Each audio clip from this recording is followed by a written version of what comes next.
Instant water geyser. અહીંયા આપણે જોઈ રહ્યા છીએ આ water geyser mini water geyser છે, જેની વોરંટી 2 વર્ષની છે. એનું આપણે બોક્સ ઓપન કરીશું.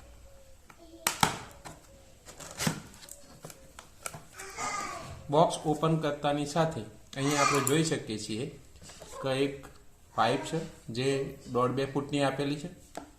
ત્યારબાદ યુનિટ બહાર કાઢતા અહીંયા આપણે જોઈ શકીએ મિની વોટર ગીઝર જે ઇન્સ્ટન્ટ પાણીને ગરમ કરે છે.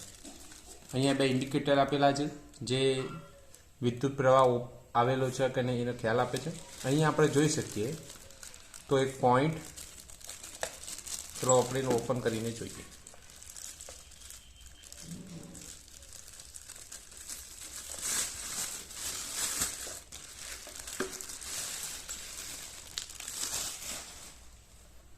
આની સાથે પાઇપ સાથે લગાવવા માટે એક નોઝલ છે જે નળ સાથે તમારે લગાવવાની છે. 2 સ્ક્રૂ આપેલા છે જે ગીઝરને ફિટ કરવા માટે વપરાય છે, જે અહીંયા તમે જોઈ શકો છો.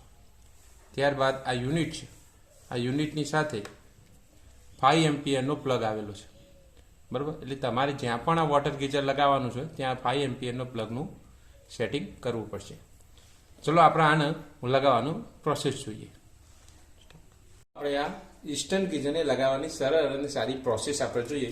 આના માટે કોઈ પ્લમ્બરની જરૂરિયાત નથી, સિમ્પલ સારા તમે ઘરે પણ લગાવી શકો છો. આની સાથે આવેલા બંને સ્ક્રૂઓને દિવાલ સાથે માપ પ્રમાણે સેટ કરવાનું છે, જે અહીંયા તમે હોલ્ડર જોઈ શકો છો. મેં અહીંયા ઓલરેડી લગાવેલા છે, તો આ હોલ્ડરને આપણે અહીંયા આના ઉપર આપણે લગાવી દઈએ છીએ. ઓકે, આ હોલ્ડર ઉપર ગીઝરને લગાવ્યા બાદ અહીંયા આપણે જોઈ શકીએ તો અહીંયા એક નોઝલ આપેલી છે અને એક પાઇપ આપેલી છે. આ પાઇપ અહીંયા સાથે કનેક્ટ કરીશું અને બીજું આપણે અહીંયા નળ સાથે કનેક્ટ કરીશું. ચલો પહેલા આપણે એને લગાવી દઈએ.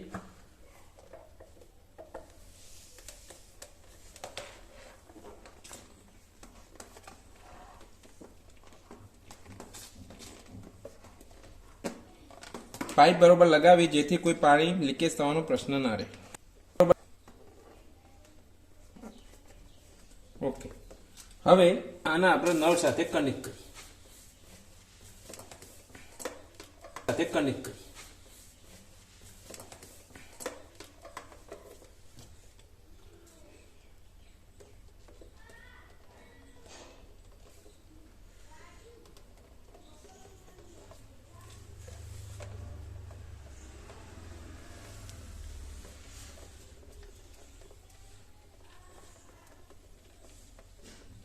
ઓકે,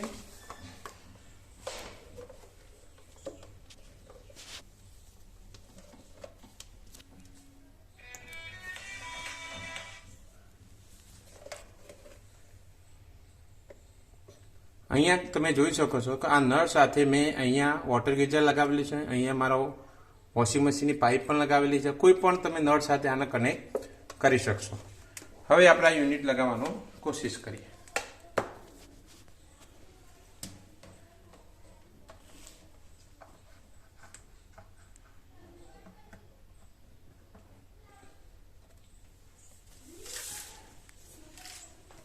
હવે અહીંયા જોઈ શકીએ છીએ 5 એમ્પિયરનો અહીંયા પ્લગ છે. તો અહીંયા ફક્ત તમારા બાથરૂમ કે કોઈ પણ જગ્યાએ તમારે અહીંયા લગાવવું હોય તો 5 એમ્પિયરનો પ્લગ આપણે અહીંયા હોવો જરૂરી છે. ઓકે, આ યુનિટ લગાવ્યા બાદ ખાસ સૂચના જે ધ્યાનમાં રાખવાની છે એ તો અહીંયા જોઈ શકો છો. તો અહીંયા એક બકેટ આપણે અહીંયા મૂકીએ છીએ. હવે યુનિટ જે છે ઇન્સ્ટન્ટ વોટર ગીઝર એની અંદર પાણી ભરાવા દેવાનું છે.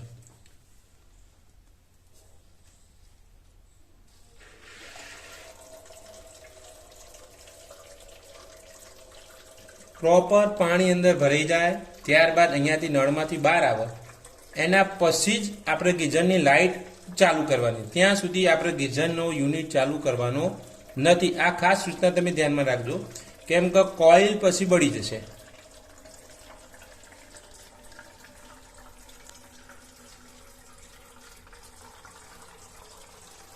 અને આ જે પ્રોડક્ટ છે એ આપણા અહીંયા ગુજરાતની પ્રોડક્ટ છે, જામનગરની અંદર એનું મેન્યુફેક્ચરિંગ આવેલું છે. તમે અહીંયા જોઈ શકો છો કે પાણી અહીંયા આવી ગયું છે. ઓકે, તો પ્રોપર એને પાણી બહાર આવવા દો. હજી પણ એની અંદર એર આવે છે.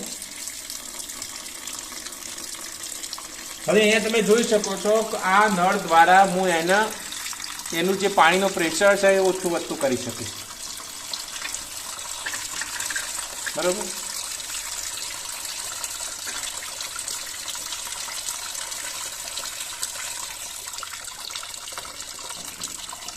તમે જોઈ શકો છો કે આ નળ દ્વારા હું એનું પાણીનું પ્રેશર પ્લસ માઇનસ કરું છું, જેથી તમે જેવું પ્રેશર રાખશો એ રીતે પાણી ગરમ થશે. ફૂલ પ્રેશર રાખશો તો નવા એવું અને એવું પાણી આવશે, અને એકદમ ધીમું પ્રેશર રાખશો તો એકદમ ગરમ ઉકળતું પાણી આવશે. ચલો આપણે જોઈએ, એકવાર સ્ટાર્ટ કરીએ. બરાબર, એકવાર હું ફૂલ નળ કરી દઉં છું, એ તમને ખ્યાલ આવે કેટલું પાણીનું પ્રેશર આવે. ઓકે, તમે જોઈ શકો છો કે ફૂલ આખું પાણીનું પ્રેશર ટોટલી આવી રહ્યું છે. હવે હું આને લેવલ સેટ કરી થોડું, એટલે આપણને કમ્પ્લીટ ગરમ થાય એવું પાણી આવે અહીંયા.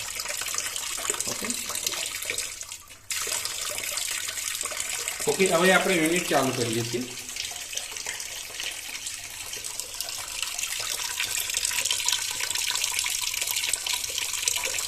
થોડી વાર ચાલુ રાખ્યા પછી ઓટોમેટિક એ પાણી સ્ટાર્ટ થવાનું, ગરમ થવાનું સ્ટાર્ટ થશે. અહીંયા જોઈ શકો છો કે હવે આપણું પાણી ગરમ થવાનું સ્ટાર્ટ થઈ ગયું છે. ટૂંકમાં 1 જ મિનિટની અંદર પાણીને સતત જ ગરમ કરી દેશે. પણ ખાસ વસ્તુ એ ધ્યાનમાં રાખવાની છે કે જ્યાં સુધી પાણી અહીંયાથી બહાર ના આવે ત્યાં સુધી ગીઝરને સ્ટાર્ટ કરવાનું નથી, અને બંધ કરતી વખતે પણ અહીંયા પાણી આવતું હોય ને ત્યાંથી પ્લગ તમારે બંધ કરવાનું. ચલો, અહીંયા અમે જોઈ શકીએ છીએ તો ગરમ પાણી આવી ગયું છે. હવે પ્રેશર હું થોડું ધીમું કરીશ એટલે તમને ખ્યાલ આવશે કે અહીંયા પાણીની વરાળ પણ આપણને જોવા મળશે.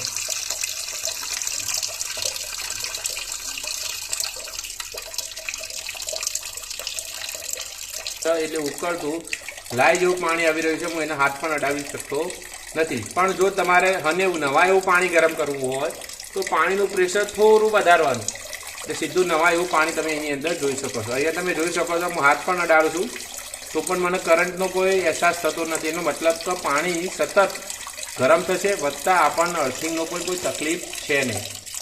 અહીંયા જોઈ શકો છો ઉકળતું પાણી છે હજી પણ. એટલે આ રીતે તમે તમારા ઘરે પાણીનો યુઝ કરી શકશો ગરમ, અને કેમ કે એને લગાવવાનો કોઈ ખર્ચ નથી, વધારાનું કામ પતી જાય તો એને તમે કોઈ જગ્યાએ ઠેકાણે મૂકી શકશો. તો આ રીતે હવે તમે જોઈ શકશો કે પાણી આવે છે. હવે હું યુનિટને બંધ કરીશ. ઓકે, તો થોડી વાર સુધી, જ્યાં સુધી આ બકેટની અંદર ગરમ પાણી છે ત્યાં સુધી થોડું ગરમ પાણી હજુ પણ આવશે. ઓકે, એવું લાગે કે હવે એવું થઈ ગયું છે તો ત્યારબાદ તમે એને બંધ કરી શકશો. બરાબર.